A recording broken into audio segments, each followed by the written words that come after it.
Van you coming to Canada और plan to coming to Canada, आप अपनी तरफ से बहुत सारी रिसर्च करते हो, बहुत सारी वीडियोस देखते हो डिफरेंट डिफरेंट कंटेंट क्रिएटर्स की। आप गूगल पे सर्च करते हो, उस प्रोविंस के बारे में सर्च करते हो, सिटी के बारे में सर्च करते हो। So in this video I will tell you like what you have to keep in your mind. आप जब कनाडा आने वाले हो, उससे एक महीने पहले या उससे पहले, या कनाडा अगर आप आ गए हो, विद इन 1 वीक में आपको क्या क्या करना चाहिए जिससे आपकी लाइफ ईजी हो जाए, आपकी लाइफ प्रोडक्टिविटी हो और आप चीज़ों को स्मूथली कर पाओ and you know each and everything. So मैं इसमें कुछ चीज़ें बताऊँगा, you should know. Doesn't matter आप किसी भी वीज़ा पे आ रहे हो, आपको ये चीज़ें करनी है अगर आपको अपनी लाइफ स्मूथ करनी है। अगर आप चाहते हो आपकी लाइफ ईजी हो जाए कनाडा में, आपको इश्यूज़ ना हो। So make sure watch the video till the end and if you have any question regarding anything, अगर कुछ पॉइंट मुझसे मिस हो गया हो, कुछ क्वेश्चन आप पूछना चाहते हो, कमेंट सेक्शन पे ज़रूर कमेंट करना। I will definitely reply you. Firstly open your GAC account. अगर आप स्टडी वीज़ा पे आ रहे हो, स्टडी परमिट पे आ रहे हो, तो अपना जीएसी अकाउंट खोल लेना।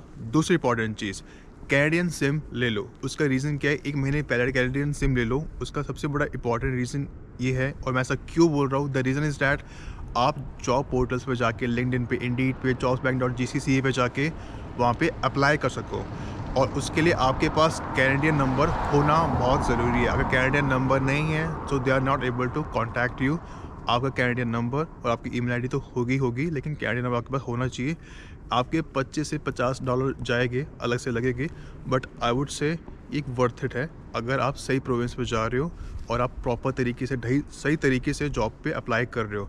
लिंक्डइन पे अप्लाई करो, jobsbankgc.ca पे अप्लाई करो, indeed.ca पे अप्लाई करो, monster.ca पे अप्लाई करो, और उस कहीं भी जॉब पे अप्लाई करोगे, डजेंट मैटर, किसी भी पार्ट टाइम फुल टाइम पे, you should have a Canadian number. तीसरी इंपॉर्टेंट चीज़, अगर आप लिंक्डइन पे हो तो बहुत अच्छी बात है, लिंक्डइन पे नहीं हो तो लिंक्डइन पे आ जाओ, और जिस भी यूनिवर्सिटी, जिस भी कॉलेज में जा रहे हो, और जिस यूनिवर्सिटी उस कॉलेज में जितने बच्चे पढ़ते हैं, उनको कनेक्शन रिक्वेस्ट भेजो, कनेक्शन उनसे बनाओ। द रीज़न इज़ डैट जितने ज़्यादा कनेक्शन होंगे उतनी आपकी लाइफ यहाँ पे इजी होगी, क्योंकि यहाँ पे कितनी भी जॉब, कोई भी जॉब हो, चाहे वो फुल टाइम हो, पार्ट टाइम हो, किसी भी चीज़ की एडवाइस हो, आपके पास रेफरेंस कॉन्टैक्ट होना बहुत इंपॉर्टेंट है। जितने ज़्यादा रेफरेंस होगी, जितना ज़्यादा कॉन्टैक्ट होगे, उतनी लाइफ आपकी यहाँ पे ईजी होगी। And make sure, doesn't matter आप किसी भी वीज़ा पे आ रहे हो, किसी भी उस पर आ रहे हो, लाइक किसी भी कोई भी कोर्स ले रहे हो, you should have a skills, learn skills as much as you can. You can watch my other videos also, जिसमें स्किल्स के रिगार्डिंग बात कर चुका हूँ। एंड इसके बाद सबसे इंपॉर्टेंट चीज़, जिस यूनिवर्सिटी में जा रहे हो, जिस कॉलेज में जा रहे हो, जिस प्रोविंस में जा रहे हो, जिस सिटी में जा रहे हो, कुछ भी रूरल एरिया, टाउन हो, सिटी हो, make sure research about it. वहाँ का पब्लिक ट्रांसपोर्टेशन, वहाँ के लोगों के बारे में, वहाँ की जॉब्स के बारे में, जॉब मार्केट के रिगार्डिंग, वहाँ पर किस तरह की इंडस्ट्रीज है, किस तरह के प्रोडक्शंस होता है, सब कुछ, everything you should have to research each and everything, जिससे आपकी लाइफ ईजी हो जाए और आपको पता हो कि आप कहाँ पे जाना है, कैसे करना है, आपको किसी की ज़रूरत ना पड़े। एंड मेक श्योर आपके पास रेफरेंस कॉन्टैक्ट, जैसा कि मैंने पहले कहा, ये होना चाहिए। आपको जॉब रेफरेंस कॉन्टैक्ट के थ्रू ही मिलेगी। आप कितना भी अप्लाई कर लो ऑनलाइन, या कंपनी की वेबसाइट पे चले जाओ, उनके पोर्टल्स पे चले जाओ, वहाँ पे जॉब मिलना बहुत मुश्किल है अभी करंट सिनेरियो में। अगर जॉब आपको मिलेगी भी तो रेफरेंस कॉन्टैक्ट के थ्रू ही मिलेगी। And be extrovert, don't hesitate and be adjustable, don't hesitate to ask for a job, be extrovert, talk to anyone for the job. कोई शर्माना मत किसी भी चीज़ के रिगार्डिंग, कोई भीख नहीं मांग रहे हो, जॉब मांग रहे हो। अगर हायरिंग है तो आपको जॉब मिल जाएगी, अगर हायरिंग नहीं है तो लेट इट बी। जो नेक्स्ट है, जो मेन है, सबसे इंपॉर्टेंट चीज़, आफ्टर लैंडिंग टू कनाडा, जब कनाडा पहुंच जाओ, अपना सिन नंबर ज़रूर लेना। कोशिश करना कि अपना सिन नंबर विद इन 2 डेज़ के अंदर ले लेना। अगर आप इसे ऑनलाइन अप्लाई करोगे, आपको विद इन 15 डेज़ के अंदर मिलेगा। अगर आपको ऑफलाइन जाओगे, मीन सर्विस कनाडा में जाओगे, तो कोशिश करना अर्ली इन द मॉर्निंग पे जाना, या तो अपॉइंटमेंट लेके जाना, या तो वॉक इन करना, लेकिन अर्ली इन द मॉर्निंग में जाना, क्योंकि भीड़ बहुत होती है। और कई यूनिवर्सिटी, कई कॉलेज में ऐसा भी होता है कि वहाँ पे ऑलरेडी लाइक वहाँ से आते हैं और वो आपको सिम नंबर प्रोवाइड कर देते हैं, मतलब गवर्नमेंट ऑफ कनाडा से आते हैं, आपको सिम नंबर प्रोवाइड कर देते हैं, लाइक सर्विस कनाडा से आते हैं, मीन इन शॉर्ट। अगर आपको नहीं आता कि यूनिवर्सिटी कॉलेज में, तो मेक श्योर आपको पता होना चाहिए कि आप नियर बाय सर्विस कनाडा कहाँ पे है, और सुबह जल्दी मॉर्निंग में पहुँच जाओ, जिससे आपके पास सिन नंबर हो। क्योंकि आप कहीं भी जॉब करते हो, जब लीगली वर्क करते हो, सिन आपको उसके लिए सिन नंबर चाहिए होगा। और दूसरी इंपॉर्टेंट चीज़, सिन नंबर किसी को भी मत बांटते रहना, ये आपका कॉन्फिडेंशियल नंबर होता है, तो इसको अपने पास तक रखो, जहाँ ज़रूरत हो उसी को दो। होता क्या है कि आप कनाडा तो आ गए हो, लेकिन अगर आपको कहीं भी जाना हो, चाहे वो किसी वर्क पे जाना हो, किसी काम से रिलेटेड चीज़ें पे जाना हो, आपको पब्लिक ट्रांसपोर्टेशन यूज़ करना पड़ता है स्टार्टिंग में, बिकॉज़ आपके पास प्राइवेट गाड़ी नहीं होती है।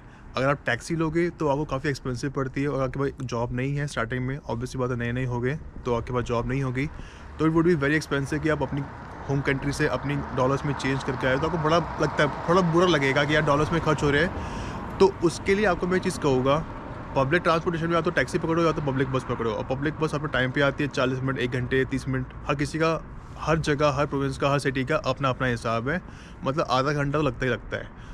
अब आपको पैसे कैसे बचाने हैं? फेसबुक पे या व्हाट्सएप पे डिफरेंट राइड ग्रुप्स होते हैं, कार पुलिंग ग्रुप्स होते हैं, आप उसको जॉइन कर सकते हो, जिससे आपके काफ़ी पैसे बच जाते हैं। तो कहीं भी जाना हो, किसी भी चीज़ के रिगार्डिंग जाना हो, तो आप ईज़िली जा सकते हो, ईज़िली कंप्यूट कर सकते हो। एंड आखिरी में सबसे मोस्ट इंपॉर्टेंट चीज़, टू फाइंड अकोमोडेशन, और अकोमोडेशन में स्कैम बहुत सारे होते हैं। अकोमोडेशन आप फाइंड कर सकते हो फेसबुक मार्केट प्लेस से, KGG.ca से, लेकिन इसमें भी बहुत सारे स्कैम होते हैं। तो आई वुड एडवाइस यू कि जिस जगह पे जा रहे हो, जो भी आपकी लोकेशन है, आपकी डेस्टिनी है, वहाँ पे 2 दिन के लिए Airbnb बुक करो, और उसके बाद अपने लिए private room, sharing room, condor apartment जो आपको लेना चाहते हो, उसको फाइंड आउट करो, और ऐसी जगह पे फाइंड आउट करो जो आपकी लोकेशन से, आपकी यूनिवर्सिटी से, कॉलेज से ज़्यादा दूर नहीं है। उसका रीज़न, क्योंकि पब्लिक ट्रांसपोर्टेशन इतना ख़राब है, और गाड़ी लोगे, राइड सिस्टम लोगे, टैक्सी लोगे, तो आपको महंगी पड़ेगी। तो कोशिश करो कि अपने पैसे को स्टार्टिंग में बचाओ। एक सेमेस्टर आप राइड ग्रुप, एक सेमेस्टर कोशिश करो कि नियर बाय प्लेस ले लो, उसके बाद जब आपके पास इनकम हो, जब आपके पास जॉब आ जाए, जहाँ पैसे कमाओ, उसके बाद जहाँ आपको चेंज करना हो, जहाँ आपको ठीक लगे, आप वहाँ पे शिफ्ट हो सकते हो। बट स्कैम्स बहुत सारे होते हैं, तो मेक श्योर थोड़ा सा रिसर्च करो, फाइंड आउट करो, लोगों से बात करो, चाहे शेयरिंग रूम ले लो स्टार्टिंग में, बट एटलीस्ट ध्यान से।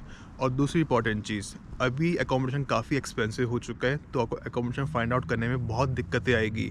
तो उस केस में आपको मैं एक ही चीज़ कहूँगा, लिंक्डइन पे जाओ, कनेक्शंस बनाओगे, जो भी उस यूनिवर्सिटी, उस कॉलेज में बच्चे पढ़ते होंगे, जो वहाँ पे रहते होंगे, उनसे हेल्प मांगो, उनको मैसेज करो। देखो, सब तो आपको हेल्प नहीं करने वाले, लेकिन अगर कोई आपकी एक बंदा भी हेल्प कर देता है, so it's good for you. At the end, I would recommend you be extrovert, talk to everyone, make some reference and contact, and talk to your seniors because they already struggle कर चुके हैं, तो उनसे help लो accommodation के regarding, jobs के regarding.